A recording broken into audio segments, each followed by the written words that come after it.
Welcome to মৌলিক study. মৌলিক স্টাডিতে তোমাদের সবাইকে স্বাগত। আজকে তোমাদের যে WBCS মেন্স 2023 যে পরীক্ষা হচ্ছে তার থার্ড পেপার এর সম্বন্ধে একটু বলার জন্য এলাম। এটা হচ্ছে সেট এর প্রশ্ন। কালকে তোমাদের পেপার 1 আর পেপার 2 বলে দিয়েছিলাম, তো আজকে পেপার 3 পুরোটা আলোচনা করব না, কারণ এটা ডিটেলস ভিডিও আমাদের নেক্সট আসবে। এখন তোমাদের জাস্ট দেখিয়ে দিচ্ছি কীরকম প্রশ্ন এসেছিলো। জিওগ্রাফি আর মানে হিস্ট্রি এইখান থেকে প্রশ্ন আসে। থার্ড পেপার মূলত সোজাই এসেছিল, ধরতে গেলে খুবই সোজা। যেমন দেখো, একটা সানসেট ল বা সূর্যাস্ত আইন, এটাকে তৈরি করেছিল এরকম। প্যারট অফ ইন্ডিয়া মানে ভারতীয় তোতা পাখি, আমি খুশরুকে বলাই, এই সমস্ত ধরনের প্রশ্ন এসেছিল যেগুলি খুবই সোজা। তো এরকম তোমাদের 200 মার্কসে, যেমন এখানে দেখো এই প্রশ্নটা, ভাস্কো ডা গামা কবে কালিকটে ও ভারতবর্ষ বলতে পারো এসেছিল। এরকমভাবে প্রত্যেকটা প্রশ্নই হচ্ছে তোমার সোজা। দেখো এই প্রশ্নটা, গান্ধী আরুণ চুক্তি, গান্ধী আরুণ প্যাক্ট যেটা, সেটা কবে হয়েছিল। এরকম খুবই সোজা সোজা প্রশ্ন এসেছিল। এটা হচ্ছে তোমার যেটা third paper, history and geography. তোমার কোশ্চেনগুলো দেখছো খুবই সোজা।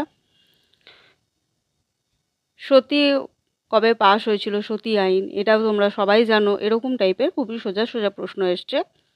তো এইখানে তোমার পরপর আমি স্ক্রল করছি, তোমরা দেখে নাও প্রশ্নগুলো। আর কারোর যদি মনে হয় PDF লাগবে তাহলে আমাকে জানিও, তো তোমাদের PDF প্রোভাইড করা হবে। যদি তোমাদের দরকার লাগে অবশ্যই জানিও। এরকমভাবে তোমাদের এসছে। যেমন দেখো, হিন্দ স্বরাজ এই বইটি কে লিখেছে। তো এরকম ধরনের খুবই সোজা সোজা প্রশ্ন এসেছে। সুরাট মানে স্প্লিট, যেটা সুরাটে যেটা ভাগ হয়েছিল, সেটা কত সালে হয়েছিল। দেখো এরকম প্রশ্নগুলো এরকমভাবে তোমার হিস্ট্রি আর জিওগ্রাফি এই পেপারটাই কোশ্চেন মিলিয়ে মিশিয়ে এসছে, ম্যাক্সিমামই সোজা। কোশ্চেনগুলো দেখতে পাচ্ছ কতটা সোজা। তো তোমাদের কেমন, তোমরা যদি পরীক্ষা দিতে কেমন লাগতো, বা তোমরা যারা পরীক্ষা দিয়ে এসছো কীরকম অ্যাটেম্প্ট করেছো সেটা আমাদেরকে জানিও। তো এই হচ্ছে তোমাদের হিস্ট্রি এবং জিওগ্রাফি যে থার্ড পেপার, তার 200টা প্রশ্ন আমি পরপর দেখিয়ে যাচ্ছি। একটু হয়তো তাড়াহুড়ো হচ্ছে, তোমরা চাইলে PDF যদি দরকার লাগে আমাকে বলো, তাহলে তোমাদের PDF দিয়ে দেওয়া হবে। কারণ এতটা প্রশ্ন এখন মানে বলতে গেলে তার রিলেটেড তোমাদের জানাতে গেলে অনেকটা সময় লাগবে।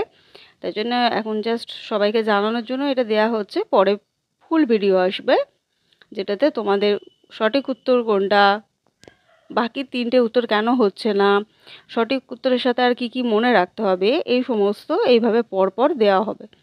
তো তখন তোমরা এই ভিডিওগুলো, আর কিছুদিন পর পরীক্ষাটা হয়ে গেলেই তোমরা ভিডিওগুলো পাবে। তো এই ছিল 200টা প্রশ্ন। তো এবার দেখা যাক পার্ট 4-এ কী এসছে। পার্ট 4-এর কোশ্চেনটা নিয়েও তোমাদের আলোচনা করছি।